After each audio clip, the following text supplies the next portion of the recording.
Monsieur Kagame nde ayeko baby sama solo, et c'est lui le problème. Il est un problème à la fois pour nous Congolais, mais aussi pour son propre peuple. Les lots sont ça l'élection à solo na Rwanda.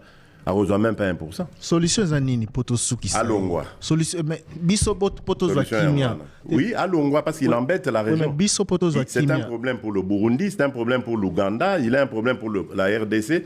Je pense même pour maman, il y a Tanzanie, Azarapema, maman Moko, il y a une maman très sage et tout ça. Peut-être à l'Inga Koloba Mingité, mais surtout, on a tout mon lien à Loba. N'a sur Aloba Peka, ça problème pour nous.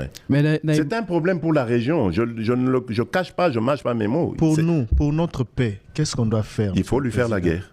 Et je l'ai dit. Je le redis ici. Je vous le dis parce que j'avais réservé. J'ai fait une interview ce matin avec une chaîne étrangère. Je n'ai pas voulu le dire. Je l'ai dit. J'ai réservé la primeur au peuple congolais, à Tchangou tout à l'heure, et je le dis à la première chaîne congolaise ici, chez vous. Merci. À la moindre escarmouche, des rigolos que vous avez vus s'exprimer à Nairobi, la moindre escarmouche, lisez sur mes lèvres. Je vais réunir les deux chambres en congrès, comme me le recommande la Constitution, et je vais leur demander l'autorisation de déclarer la guerre au Rwanda. Je le dis et je pèse mes mots, parce que je suis même prêt à cela. Et aujourd'hui, on n'a même pas besoin d'envoyer des troupes au sol au Rwanda. De chez nous, nous pouvons atteindre Kigali. Pourquoi seulement maintenant, pas hier? Parce que j'en ai marre. Et je vous dis pourquoi. Les Américains ont haussé le ton. Ils ont commencé à faire semblant de respecter. Donc, retirer leur armée, parce qu'ils niaient d'être sur le sol congolais. Ils ont commencé à retirer leur armée. Laissant le M23, qui pour moi est toujours leur armée, mais bon, peu importe. Comme ils avaient le couteau à la gorge par la pression américaine, qu'est-ce qu'ils font? Ils inventent cette parodie d'opposition. L'Alliance du fleuve Congo. C'est Charlot qu'on a vu à Nairobi, pour repositionner le M23. Donc vous comprenez que j'avais eu toujours raison de dire je ne parlerai jamais au M23. Parce que je sais que ce sont des pantins que Kigali place et déplace comme il veut. S'il faut parler, c'est avec Kigali. Pour lui dire, tu sors de chez moi, on n'en parle plus. Mais pas avec ces pantins-là, pour nous ridiculiser. Je ne le ferai jamais, je le redis encore aujourd'hui. Donc, qu'est-ce qu'ils font? Ils repositionnent le M23 dans une autre situation pour dire aux Américains, ah, vous voyez, nous, on n'a rien à voir. Nous, on a bissoté, hein. Bissot, nous, on s'est retiré, vous voyez. M23, comme c'est des Congolais, ah, ils ont des problèmes congolais. Des problèmes de politique interne. Donc, ils vont chercher ces pantins-là, ensemble, et puis ils disent, bon, bah, allez, prenez les armes et tout ça. C'est pour ça que je dis, ah bon, je sais que c'est vous, les Rwandais, qui êtes derrière. Maintenant, ça suffit. Et j'ai dit aux Américains, ce que je vous ai dit, ce que j'ai dit devant le peuple à Tchangou, je l'avais dit précédemment, parce que par respect pour les Américains, j'ai dit, voilà, vous voyez que Kagame se moque de nous, je vous l'avais dit. Il se moque de nous. Maintenant, il faut qu'il y ait quelqu'un qui se lève pour l'arrêter, et moi, je suis ce quelqu'un-là. C'est pour ça que je dis, je le redis ici. C'est pas une blague. Cette histoire-là, comment on a dit? L'Alliance du fleuve Congo. Voilà. Soki na yoki ke bazui localité moko. To ba beti lisasi congolais moko akufi. Moko, pas deux. Moko. Je réunis les deux chambres du Parlement en congrès. Je dis, Bopé sans autorisation, parce que c'est la Constitution qui le dit, je commence la guerre contre le Rwanda. Je vous le dis ici, beau de retenir en haut. Si ça se fait demain, et pour ça les malobis. Donc si ils osent faire ça demain, mercredi, pendant que les Congolais seront en train d'aller voter, la Chambre sera réunie en congrès. Les deux chambres seront réunies en congrès pour me donner cette autorisation.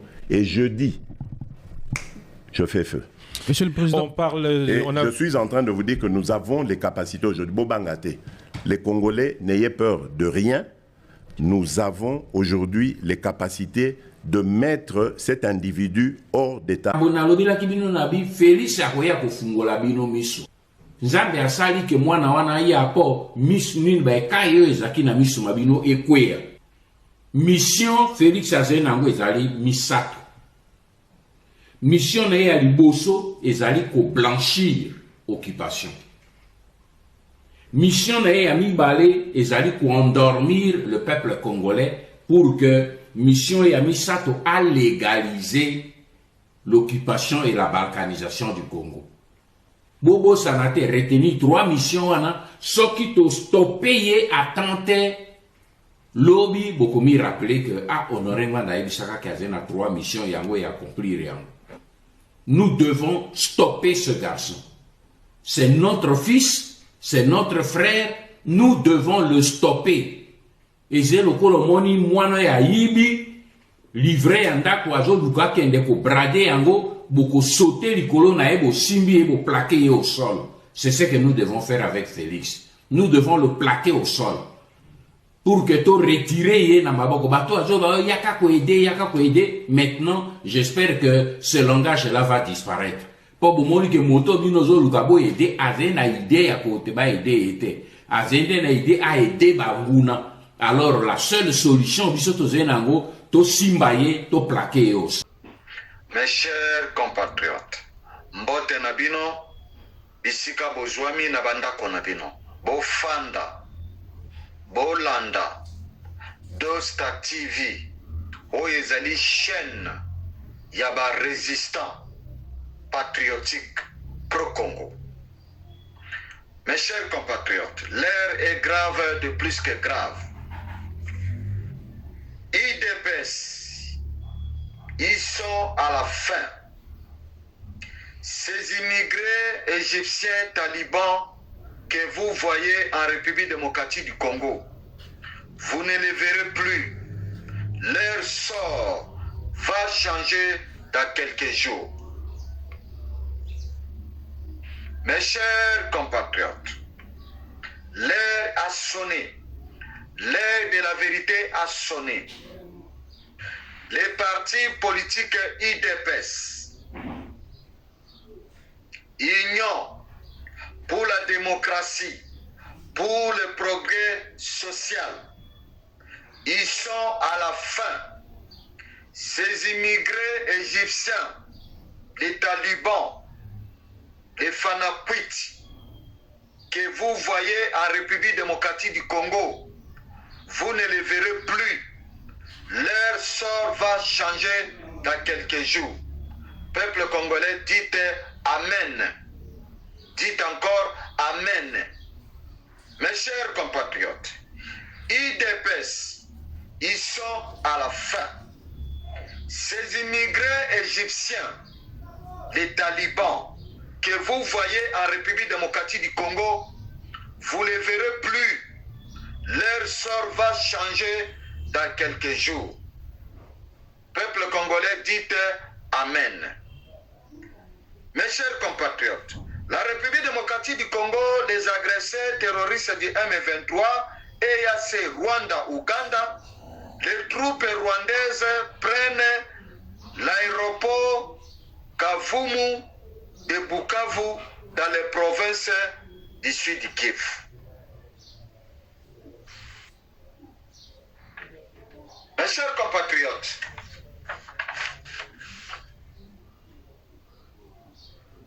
province ya sud du Kivu,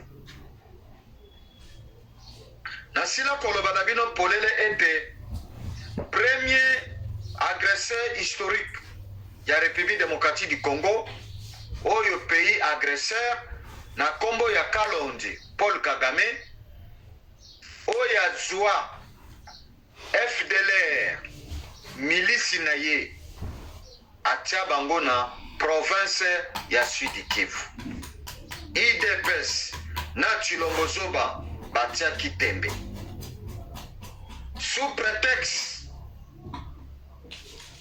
ya premier agresseur historique ya Congo na koma Kalondi Paul Kagame que FDLR yangonde ezali ko menacer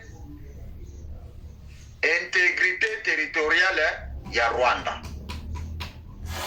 Na yebisaki bino polele bayimboka ke Félix Tshisekedi Tshilombo, Tintundu Angwalema, Balado Fakwa, Zoba Azako finga bino ba congolais alobi na communauté internationale comment expliquer ba congolais ba finga Paul Kagame azali sanguinaire azali agresseur yena Museveni de Luganda bozali na vidéo nakangi parenthèse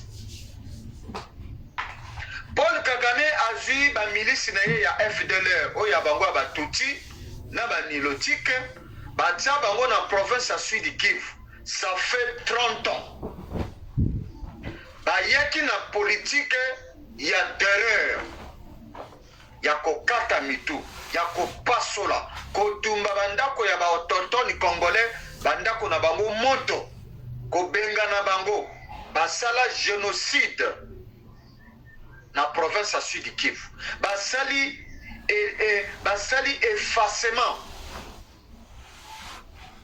ya nettoyage ya ba ethnie autochtone congolais bayina population na bango ya sika oyo bauti na corne de l'Afrique de l'Est oyo ancien ambassadeur ya États-Unis na komo ya Mike Hamel oyo bopesaki kombo Nzita en ce moment akoma coordonnateur émissaire kuna na corne de l'Afrique de l'Est bobeta na Google botala bamboka nini ba pays oyo eza na kati ya corne de l'Afrique de l'Est bamboka nini ezali kuna bokomona bilongi na bango bokomona pe morphologie na bango nde na bénédiction ya ONU na MONUSCO bazali kokitisa kozwa population wana ya sika baza kokitisa bango na Walikale na Fizi na Uvira MONUSCO azali kozwa ba camion cargo conteneur aza kobomba bango na kati bazali koya kotika bango na ba zone d'influence oyo lelo koma zone tampon oyo bapekisa FARDC banyataka makolo na bango lisusu kuna te bazali interdit na zone d'influence bakotisi population na bango ya sika bapesi bango pe minduki bafandi wana bazali wana na kati ya coordination na bango basala ya M23 na sina loba na bino poleleke depuis 2019 nga papa Mosakoli le guerrier mboka mosika na vision news epa Edgar Mokonzi na Sainte Live epa ya papa Ino na émission balianga ndo mokili mobimba na sakola na loba makambo oyo IDPS bayokelaki ngai te IDPS na ngwalima na bango perroquet tintuntu balado muyibi fakwa zoba inconscient bololé ya Chilolo oyo ateki mabele akabi mabele ya Congo oyo ezali l'arche de l'alliance de la République démocratique du Congo apesa ngo na ba Nilotique na Batutsi azui 70% ya ba terre agricole na biso akabi yango na Batutsi na ba Nilotique ndo moni bakotaka na bangombe tango babotoli localité to territoire bakotaka na bangombe babovier oyo bavandi na Fizi na Uvira na Walikale na kati ya ngomba na montagne ya Murenge nde batiatia bango wana tango nga nalobaki ke les M23 bino boza kobenga ba rebelle naloba na bino ke ce ne sont pas des rebelles ce sont des terroristes des agresseurs ezali nde armée ya Rwanda na ya Uganda na ba communauté d'état d'Afrique de l'Est basangani bango nyonso nde baye kosala M23 wana Chilombo Tintuntu alalisa bango 14 mois na Kinshasa toloba te sika oyo Bunagana eza na maboko ya deuxième agresseur historique pays agresseur Uganda oyo atibwabwa Yoweri Museveni abotola Bunagana akangi ndambo ya province ya Ituri na ndambo na province ya Nord Kivu Bunya Beni Butembo Kasindi Ituri azui milisi na ye ADF Nalu aye na politiki ya terreur ya kokata mitu ya kopasola kosala nettoyage ya koelimine koboma ba autochtone oyo bazali bana ya de terre et du sang. Bazui population ya bango bauti na corne de l'Afrique de l'Est, batie bango na bazone oyo ekomi bazone influence, zone tampon. Tango Honoré Ngwanda, paix à son âme, abengi bino bayimbo kalobi boya to bunda etumba oyo bolinga te bokotelema.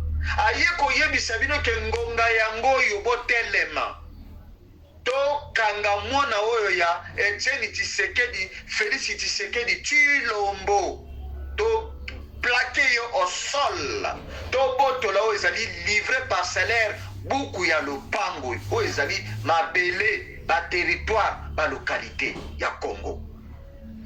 Bo preferaki na bino koloba langue na beklezia. Bo preferaki na bino kokata loketo. To suki lelo wapi. Bo moni ndenge ba immigré, ba égyptien émigré, oyo ya ba taliban ya IDPS ya Mbujimai. Oyo roi Léopold Belge, oyo ayaki kokata bakoko na biso maboko pona bozwi ya Congo. Lokola azalaki na bosenga ya main d'œuvre, akendeki kozwa ba immigré, ba égyptien oyo ba taliban baluba ya Mbujimai. Nde baye kotia bango na Mbujimai lokola basalaki mini ya miba. Bazwaki bango en tant que ba main d'œuvre. Batia bango na Mbujimai lokola mibe ezalaki wana basala na izini ya industrie ya miba oyo ya diamant. Nazali kosenga na bandeko na biso ya Kasai Central oyo ya Kananga. Le moment est là. Bobenga na ba immigré égyptien wana ya Mbujimai, ba taliban, bobenga na bango. Oyo bateki mama Congo. Yonani obo ya Paul Kagame botandi ye tapis rouge na stade Matir. Oyo Maréchal Mobutu Atonga abundaki cohésion nationale intégrité territoriale ya mboka Zaire. Bokosela ye makambo na droit de l'homme na bino ya batibwabwa ya bakazadi Mutombo Walesa. Bokosela ye makambo na communauté internationale. Maréchal Mobutu azoboma bazaiwa azomela makila na bango. Soki bokei kosenga Maréchal pardon te na Rabat kuna na Maroc na cimetière na ete bokosuka mabe. Mes chers compatriotes, esengeli na mona nyonso ya Congo omoni ba immigré égyptien oyo ba taliban oyo mama Congo ayamba bango apesa bango nyonso akomisi bango batu. Léopold abimisi bango na Egypte baye kosimigre na Mbujimai mpona basala na mini ya miba. Tala ndenge bateki mboka, tala ndenge nini bakabi mboka na banguna babotoli biso ba territoire na ba localité na yango. IDPS sort na bino ba taliban boko souffrir na ndenge moko ya kosakana te lokola bondimi kosede oyo ezali l'arche de l'alliance de la République démocratique du Congo, province ya Sud Kivu. Lelo tozali vendredi le 14 février 2025, province ya Sud Kivu. Capitale nango ezali Bukavu, oyo ezali capitale économique, géopolitique, administrative ya Bukavu. Aéroport na yango ekei bagresseur bakoti na bopete nyonso babotoli aéroport. Na ngongo naza kosolola ngai na bino, capitale économique ya Bukavu, ville ya Bukavu ezali assiégé, ezali déjà assiégé na maboko ya bagresseur oyo ya EAC oyo baza kobenga M23 oyo armée rwandaise de baye babotoli aéroport ya Kavumu oyo ya aéroport ya Kavumu ya Bukavu. centre commercial nyonso ya ville ya Bukavu basi bakangaki peuple nyonso avandi na ndako na ye nye ata makelele ya nsoso ezali te. FARDC na bawazalendo na bamercenaire oyo ya armée ya Burundi oyo ya président Evariste na haut responsable généraux ya FARDC bazalaki na administration politique économique ya ville ya Bukavu basi bakatisi ville etikali vide. Yango na yebisaki bino na lobi lokola babomi grand révolutionnaire Delka Idengo oyo banilotiki na batuti na complicité ya Félix Tilolo Tilombo Tintuntu Tifweba Fakwa Muyibi Zoba inconscient Bololé na complicité na ye ndenge Delka Idengo révolutionnaire oyo azali les amis de la liberté oyo bota wazalendo na nzembo ya uchi kobimisa kala mingi te tango aza kobima na studio na 13h babeti ye 3 balles na motu na ye mwana wana asakrifia avenir na ye mpo na Congo. Yo Congolais ozali koloba nini? Yo Congolais ozali kozela nini mpo na ondima likufa sacrifice mpo na mabele mpo na héritage oyo kotika na génération future oyo bakoyaka? Bazulu na Afrique du Sud babundaki baboma bango ya mingi mais génération eye lelo bakomi komona héritage babandi kosepela.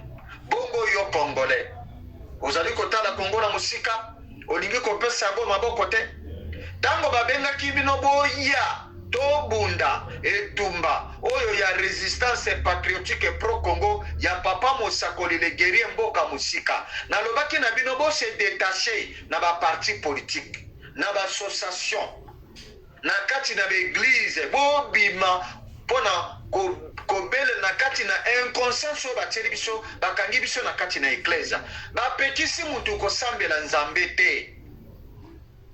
Nzambe apesa biso bozwi ya mboka wana ezali droit na biso légitimité na biso devoir na biso to profiter to mona bozwi oyo Nzambe le Dieu créateur du ciel et la terre oyo apesaki biso bozwi wana Congolais moko ta azali ko en profiter na bozwi oyo héritage Nzambe atikela biso na se na mboka wana ya Congo avec ka bandeko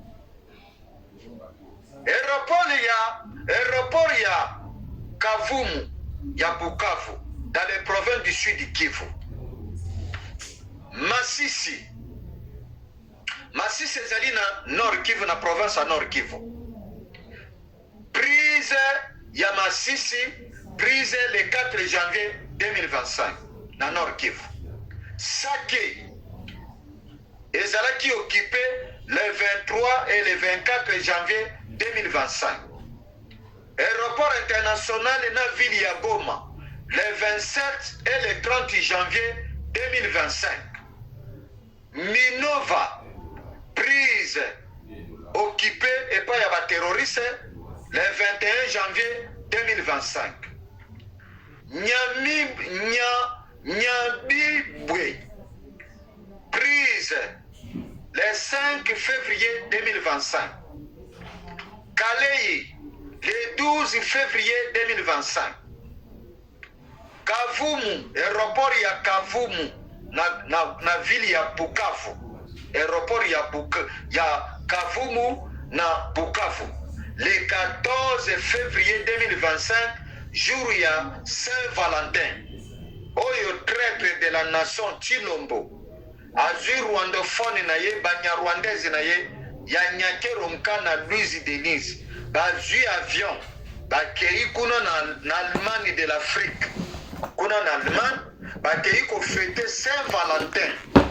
Abosani ke, bakei ko sacrifier bana batu ya ba militaire ya FARDC na ba wazalendo, na ba mercenaires ya zwaki na Afrique du Sud na Tanzanie balobi be muto ya sa sérieuté ato sacrifier ba militaire na biso ya kei na yeko sepela Saint-Valentin na nyakero rwandophone na ye. C'est grave. Mes chers compatriotes, la ville de Bukavu, là où en ce moment je vous parle, se trouvent des institutions politiques administratives du province du Sud Kivu, déjà assiégées par des agresseurs historiques de la République démocratique du Congo de Kalondi, Paul Kagame et Tibouabwa, Yoweri Museveni de l'Ouganda et EAC et M23. Général Olivier Kassita Mukunda, un Tutsi, Oyo Chilombo, Anomakiye, Azali commandant du 3e bataillon en charge des renseignements dans le sud du Kivu. Un proche de Paul Kagame, ya milice ya FDLR. Basali sabotage na ville ya Bukavu. Bakimi FARDC bakitisi minduki ezala ba wazalendo na lobaki na bino ke wazalendo mokote ameka kotombola munduki likolo bo balusa minduki pa ya Félix Tshisekedi azali Chilombo oyo azali Tintuntu oyo abomisi révolutionnaire Delka Idengo yena deuxième tyran oyo ya Corneille Nanga oyo azako yana ba nyangala kata ya batuti ya ba nilotique na ba institution na biso ndenge Laurent Désiré Kabila yaki na bangona AFDEL. Les mêmes histoires, rien n'a changé. Bande konalobi boy. Félix Tshisekedi fête la Saint-Valentin en Allemagne. Mes chers compatriotes, hommage à Delka Idengo, grand patriote et révolutionnaire, que son âme repose en paix.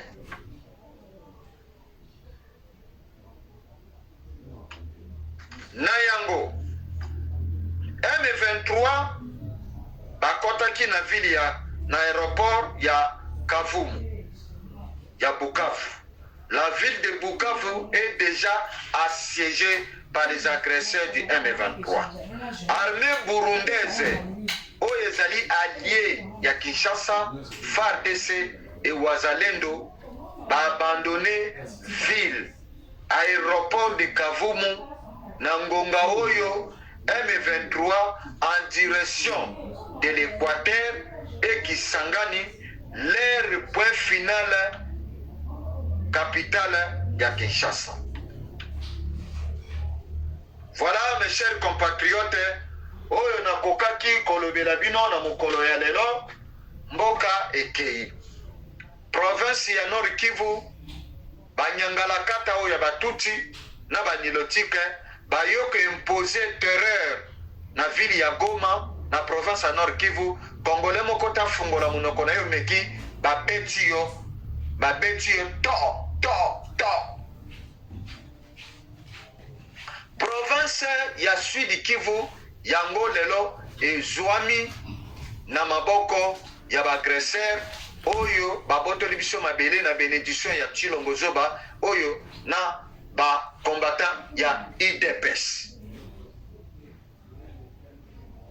Banilotiki na batuti bazwi ba institution politique na biso province à Nord Kivu, province à Sud Kivu. C'est fini. Bazako yana munoko na bango ya Kinyarwanda. Mes chers compatriotes, nalobiboui, le temps ne se joue plus à notre faveur. Depuis Sake est occupé par les terroristes du M23 et Rwanda et l'Ouganda et EAC. Les régimes de Kinshasa ont perdu les cartes.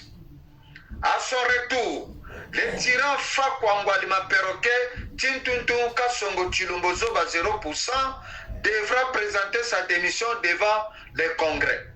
Plus jamais de fainéantise au sommet de la République démocratique du Congo. IDPC, ils sont à la fin. Ces Égyptiens talibans immigrés que vous voyez, vous ne les verrez plus. Peuple congolais, dites Amen. Les sorts dans quelques jours seront plus difficiles à comprendre pour eux. Ils ont tribalisé le pays à 60%. Bande des hypocrites.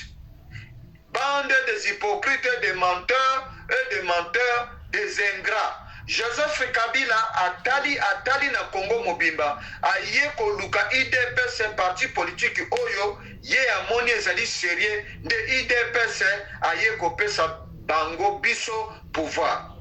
Ba ingra ya IDPS bobosani bisika pouvoir oyo ya moyibi bisika ewuta pona boti ya makelele lelo. Ye moko chef na bino Chilombozo ba 0% mwana ya muyibi ya maponami ya mama Congo alobaka liboso na bino na permanence na bino de peuple d'abord bino ba fana kwiti na ye que parmi les combattants de l'IDPS ne vous considérez plus Joseph Kabila Kanambe comme votre ennemi politique. Donc aujourd'hui, à partir d'aujourd'hui, vous le considérez comme un allié politique. À partir d'aujourd'hui, Joseph Kabila Kanambe, vous le considérez père de la démocratie et père de l'alternance démocratique en République démocratique du Congo. Bafana Kwiti, Bagangi, Fati Beton, Mukwantombolo, Lelo Tosuki, Wapi. Boganga lisusu Mukwantombolo, IDPS viva. Na stade de Mathieu, Yonani, Obo ya Kalonji Paul Kagame salamu kili na yo. IDPS bandoki nzokande bozwi ba institution politique administrative ya mboka bopesa yango na mutualité asibele isoko tuti. Botondisi bango na kati ya ba institution politique ya mboka na biso Congo. Sénat, Assemblée nationale, gouvernement central, la première ministre Simiwa, une Banyarwandaise. La ministre des droits humains, une Banyarwandaise. La ministre des affaires étrangères, une Banyarwandaise. Le ministre des infrastructures et du travaux publics, un Banyarwandais. Et du Jules Ngarabe Mouzira, un Banyarwandais à la présidence de la République démocratique du Congo. Le porte-parole privé à la présidence de la République, une Banyarwandaise, Tina Salama. Chef de la maison civile à la présidence de la République, un Banyarwandais, Christophe Nyakero Mwenzi. Bazali Ebele. Nouveau secrétaire général IDPS, un Banyarwanda, Théo Dodogras et Théo Bizubu Balola. Tolobate. IDPS, Botala Bino Mokondenge, Botekimboka na Bapaya. Bozali na miso ya komona, to bozali na miso ya komona te. Un Banyarwandais, John Nyakero, ambassadeur ya République démocratique du Congo na Kenya. Tolobate. Un Banyarwandaise, Jeannette Nyakero, une ambassadrice de la République démocratique du Congo au Ghana. Tolobate. Bazoba oyo ya IDPS, ba immigré oyo, boyaka na Congo, na mbujima ilokola ba main d'œuvre ya Léopold Belge de la Belgique pour na kosala na miba. Tozali bien informé. Augustin Kabuya sila koloba polele. Bokima mbujima ibino ba immigré oyo ya baluba ya mbujima ibokeina katanga kuna. Boyoka sonite. Bozali na vidéo. Bosala lisusu ba matine politique. Ndenge bomesanaka kosala mikolo nyonso na se ya nzete oyo makasa nyonso esila kokauka likolo ya motema mabe na bino oyo bozali na yango po na République démocratique du Congo. Bozali kobosana ke Congo eyamba bino na Congo pe Congo epesa bino nyonso oyo bozana ngo lelo.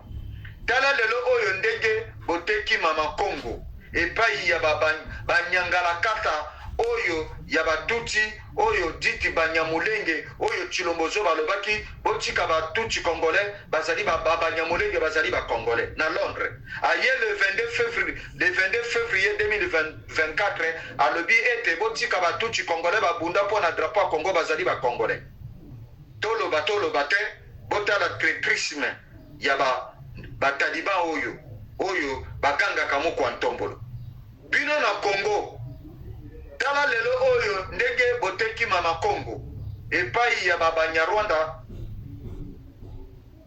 tosuki lelo wapi bino bolobaki Banyamulenge bazali ba congolais na banilotiki bozonga na mboka na bino na Egypte botika mboka na biso Congo tranquille bozonga na mboka na bino na Egypte bisika bowuta olie mpola ya kozwa bino antake bimigre azoi bino na Egypte na mboka na bino bozonga botika Congo na biso bozonga na mboka na bino na Egypte bandoki babolole ba haine ba ene Congo epesa bino nyonso bayambi bino batie bino na mbujima ibosala na miba boye botuzi mboka bopesi na bapaya toloba te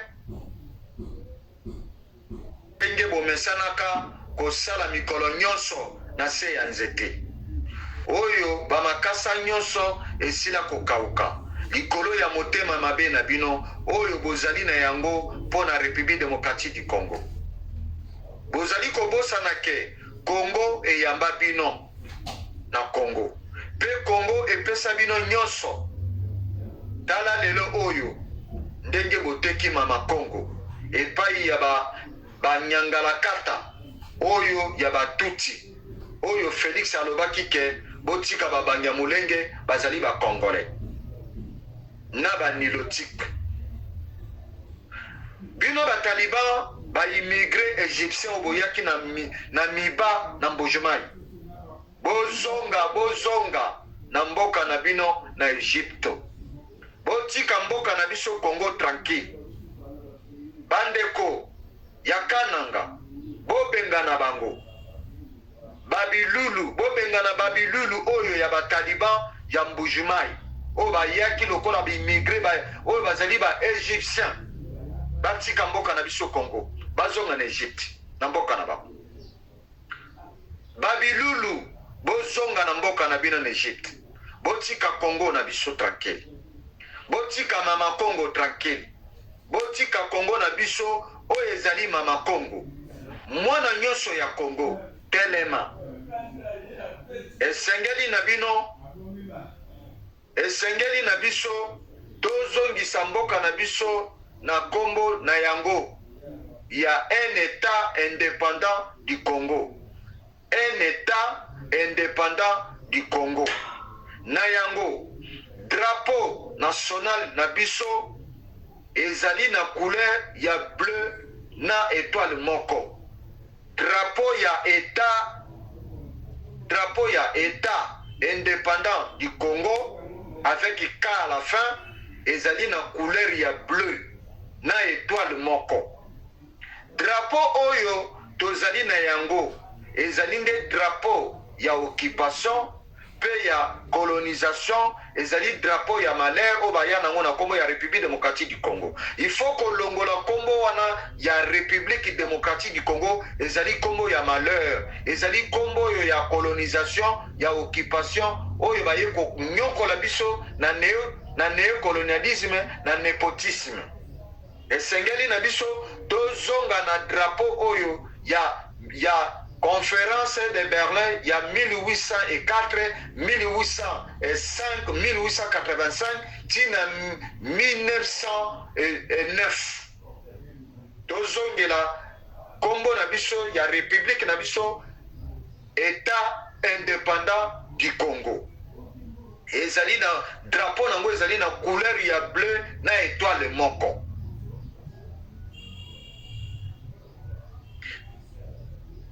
Drapeau oyo tozali na yango ezali drapeau ya occupation pe ya colonisation. Peuple congolais bofungola nde miso na bino bakosa bino te. Mboka na biso ezali na kati ya occupation ya Communauté d'État d'Afrique de l'Est EAC, les Tutsis et les Nilotiques. Liboso ezalaki occupation y'empire Imatuti. Peuple congolais, bososola. Bayimboka, ba congolais. Ba mesanaka na pasité. Totelema. Bolinga te. Peuple congolais, bokotelema. Prise de conscience. On ne libère pas un peuple. Un peuple se libère seul. La rue, c'est pour le peuple. Mes chers compatriotes, IDPS, ils sont à la fin. Ces immigrés égyptiens, talibans, que vous voyez en République démocratique du Congo, vous ne les verrez plus. Leur sort va changer dans quelques jours. Je répète, IDPS, ils sont à la fin. Ces immigrés égyptiens talibans que vous voyez en République démocratique du Congo, vous ne les verrez plus. Leur sort va changer dans quelques jours. Roi Léopold de la Belgique, dans Wayeko Salamiba, atia mine, industrie, azalaki na besoin ya main d'œuvre. Mais des frères wana akeneki kozwa ba immigré égyptien oyo ya ba taliban aye kotika bango na Mbujimai ba vrai patriote ezali nde Kananga nde baza ba vrai patriote du sang et de terre. Ba égyptien ba immigré ba bilulu oyo Léopold akozwa bango na Egypto aye na bango na Mbujimai mpona basala en tant que main d'œuvre na miba na Mbujimai bateki mboka bazelaka na muri ya Congo te baye kotribalize mboka bakotisi banguna na mboka basali bakor politique lelo ekomi zoba na bango ya tintuntu ya Chilombo Zoba Fakwa Muyibi frappeur, inconscient, mongol, ake na Allemagne, ake Saint-Valentin na rwandophone na ye banya rwandais oyo, oyo aloba na biso ke basila koboto la este ya mboka. Ake koloba kuna ke, muntu ya pesa ki ye pouvoir sans pouvoir, Hippolyte Kanambe. Elongwe lisusu, Paul Kagame azali agresseur te, e kominani, Joseph Kabila Kanambe, nde mutazali agresseur, nde mutazali M23. Bon, on a lalisaki M23 na Kinshasa 14 mois. Tant wasalaki vidéo azali kolobake, ça sert à rien de vous battre pour des morceaux de terre, et EAC deviendra votre pays. En fait, que bon condamné ni gouvernement naïe. À l'époque, on a nazalaka premier ministre, et zalaki sama le konde oyo ya Rwandais. Oyo bazo identité politique ne ba bomba na tiroir politique ba kosa bino azali katange alobi na bino ke bolanda voix ya vérité alobi ba kopesa bino documents régionaux zanim ezali ba passeport oyo bazo bimisela bino na mikolo ba kotia communauté d'État d'Afrique de l'Est République off démocratique du Congo avec le logo ya EAC, ba pays nyonso na ya EAC baza na kati ya communauté d'État d'Afrique de l'Est, baza déjà na ba passeport ba communauté d'État d'Afrique de l'Est ba tete ba komba ba pays on na logo ya EAC. C'est fini. Siko ba botoli province à Sud Kivu, ville ya Goma, ville ya Bukavu, o ezali administration économique et politique ya province à Sud Kivu. Ezali déjà assiégé na maboko ya banguna. Bangona bazali ko diriger vers Équateur Kisangani point final na bango zali capitale Kinshasa.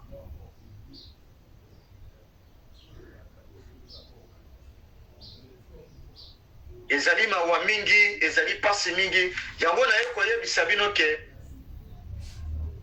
eloko nini etikali na biso. Tango babenga kibino balubi botelema po tobunda etumba oyo tobenga na banyangala kata oyo baye kobotola biso l'arche de l'alliance de la République démocratique du Congo. bitumba ya mabele eza na kati ya Bible bakosa bino te. Goliath na David babundaki likolo ya mabele so boyebaka yango te. Roi Assuérus abalaka Esther oyo azalaki mwana nkasi ya Mardoché. Est-ce que boyebaka te ke royaume ya roi Assuérus akataki yango apesaki yango na peuple ya Esther azali mwana nkasi ya Mardoché. Alors la reine, qu'est-ce que tu veux que je fasse s'il s'agit de couper, de partager le royaume pour donner à ton peuple des Mardoché? Roi Assuérus akataki mboka na ye apesaki yango na peuple ya Esther. Lelo yo Chilombozoba azumboka ateki apesi na peuple ya Nyakero oyo bazali batuti na banilotiki. Mes chers compatriotes, soki boyebaka te na mabele ya Bahutu na Batwa na Rwanda etini tuti azalaka te. Ezali etini obayaki kobotola bango mabele. Ok? Marshal Mobutu na Habyarimana oni ayebisi bango bazwa banyangala kata wana ya banilotiki na batuti batia bango na province ya Sud Kivu kuna na Kivu kote ya Rwanda pareil Habyarimana baye kotia bango babalukeli bakolomboka babali kosala génocide malembe baye na terreur ya machette soit disant baza babovier baye babalukeli Bahutu na Batwa basali génocide basali nettoyage ethnique ya Bahutu na Batwa. Allez, baye ko créer bakomi livre effacer histoire ya Rwanda ya peuple Hutu na Batwa. Balobi non bazali batuti Bahutu na Batwa basala génocide ya batuti. Eza lokuta. Ezali Paul Kagame batuti na banilotiko bahutaki na corne de l'Afrique na vallée de Nul. Boyebi bisika vallée de Nul ezali nazotu na bina ba Congolais. Botanga histoire. OK? Ndenge moko baye ko falsifier histoire ya Congo, baye ko imposer biso, ko fabriquer biso, baye fini. Oyo po ba boto la biso l'arche de l'alliance de la République démocratique du Congo. Na complicité ya Félix Tshisekedi Tshilombo Tshilombo. Félix Tshisekedi asali rôle moko ndenge roi Assuérus oyo azwaki Esther abalaki Esther akataki royaume na ye apesaki yango na peuple ya Esther acede mboka. Botanga na Bible lokola bolinga Bible histoire ya mabele ezali na kati ya Bible. Oyo na makambo ngai papa mosakoli mboka mosika nazali koloba oyo bayebi Bible baoloba ke oui mosakoli makambo azali koloba ezali ya solo. Est-ce que boyebi valeur ya l'arche de l'alliance de la République démocratique du Congo? L'arche de l'alliance ezali nini? Nazali kotuna bino bozali ba pasteur basali na Nzambe oyo boyibaka mabonza na badimi ya peuple wana oyo avivaka na mokolo moko 0,33 centimes de dollars américains. Dimanche nazo senga na bino bo expliquer bo pesa définition na développement ya mot l'arche de l'alliance. L'arche de l'alliance ninge lobanini naza kosenga na bino botanga livre ya Pentateuque. Livre ya Pentateuque ebandeli nango de la Genèse ce qui tient l'Apocalypse. Mukolo boko comprendre que c'est quoi mukolo boko yeba valeur ya l'arche de l'alliance oyo ezali mabele ya Congo ba richesse ya Congo ba localité ba territoire oyo Tshilombo azwi 70% ya ba terre agricole na biso apesi yango na banyangala kata oyo ya batuti na ya banilotike. Na kati ya présidence de la République batu basimi biki na papier bazana na kati ya climatiser na ba bureau administratif et politique ya économique ya Congo na capitale Kinshasa ezali mutualité Asbel Isoko tuti banilotike na batuti. Assemblée nationale, Sénat, primature, ba poste clé ezana maboko ya banguna. Toloba te nazali kotona bino. Mes chers compatriotes, na yaki kopesa bino éducation politique.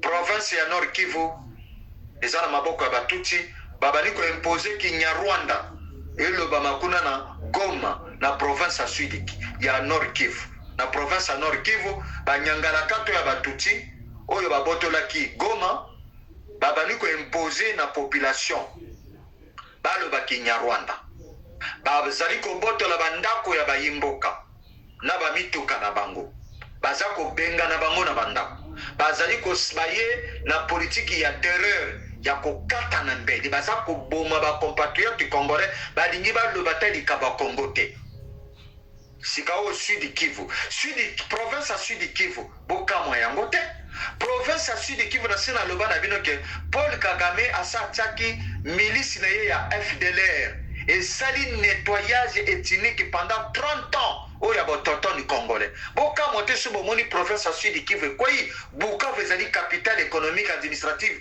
politique ya province à Sud Kivu kuna ezali tina ba Minembwe ba ili ya Ijwe tina ba Laki Kivu na ba Bukavu ba Manyema ba kote wana nyonso wana ba Nilotiki na ba Tuti tina na Uvira na Fizi na Walikale ti kokota na bakati kuna bango na bango basi basopani population bauti na kone de l'Afrique wana batuti na banilotiki bango nde bakomi population ya sika baautochtone congolais basi baelimina bango basi baboma bango bozali kidiba mboke kei bozozela bomona balikanisation oni abete ndenge abita abetaka na terrain ya football nazali kotuna bino balikanisation yango oyo ti balikanisation yango oyo bokolela bino diaspora lokola bomesana kolia semulu oyo batiela bino foto ya Ibu bokontinue kolia semulu ya foto ya Ibu kala mingi te c'est trop tard ntango ngo papa mosakoli le guerrier mboka mosika nabengaki bino bayimboka boya tobunde tumba na kati ya résistance to se résister devant banguna ya mboka to telema na kati ya unité constructif sacrificiel pour ne pas libérer. On ne libère pas un peuple se libère seul. La rue c'est pour le peuple. Boyokela kingai nazali kotuna bino tango bakoya na kibaza deja na nzela bazoya na Équateur baolanda Jean-Pierre Mbemba na Équateur na Isala kuna na Mbandaka baza deja kuna na nzela bazoko katisa Kisangani tango bakokota na Kinshasa bakino bakonyokola bino bakomonisa bino pasi bakokotisa Kinyarwanda na ba institution politique.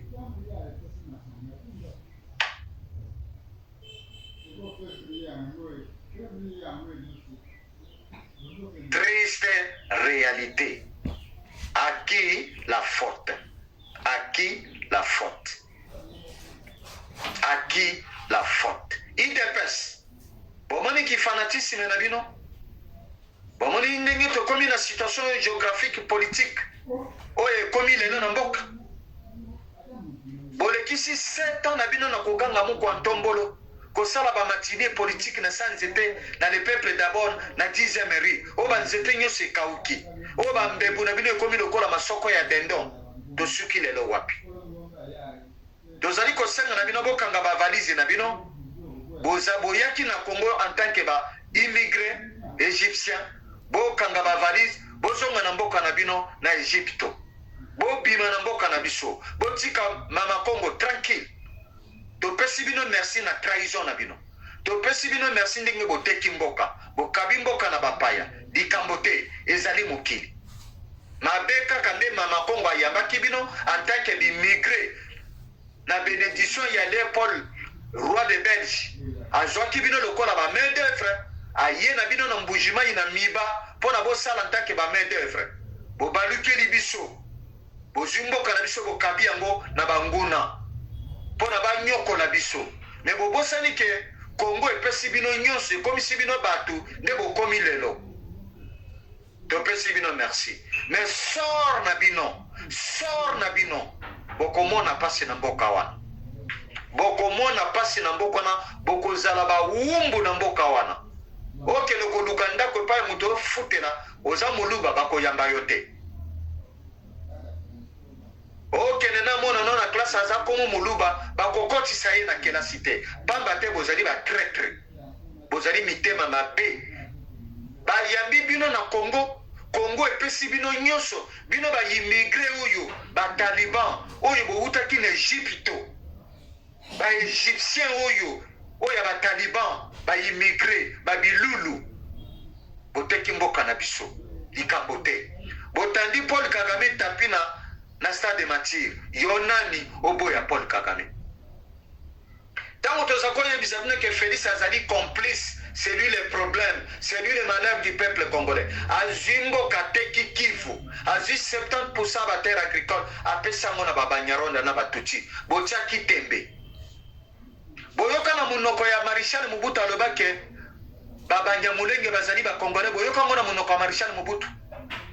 Marshal Mobutu bino bokosela ki makamoke, azomela makila bazaiwa zoboma bazaiwa. Boyoka ki Marshal Mobutu na munoko na alobaki ke botika babanyamulenge bazali ba congolais.